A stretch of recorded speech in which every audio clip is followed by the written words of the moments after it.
ГСП онлайн. Городские новости сейчас. Пятница, 10:00. Заседание штаба по подготовке к зиме. Представители управляющих компаний, управления ЖКХ и других профильных организаций отчитываются перед первым замом руководителя города. По словам коммунальщиков, ситуация в целом хорошая. Остаются недоделки, но их планируется завершить до холодов. С теплом также все в порядке. В основном город к зиме готов на 100%. Есть проблемы запуска, в смысле завоздушивания систем, но это уже занимаются управляющие компании.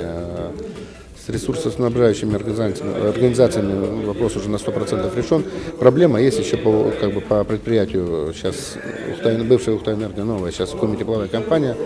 Там по замене ветхих сетей еще проводятся работы. То есть там где-то процентов на 70 всего выполнена работа.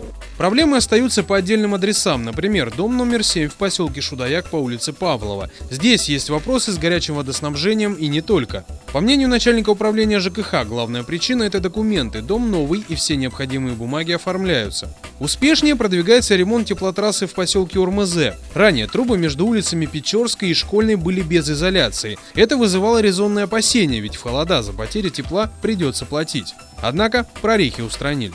Где-то уже поправляют, 3 дня там работают, а подрядная организация выйдет у нас на следующей неделе. Что касается больших потерь тепла, то по тем скоростям, которые проходит теплоноситель по трубопроводу, значит, мы смотрели на 4 километрах трассы диаметром 400, которая была без изоляции. Потеря была 1 градус. То есть это в пределах нормативных потерь.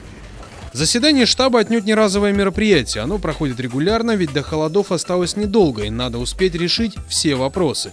Федор Любанин выразил надежду, что зима пройдет нормально, без неприятностей.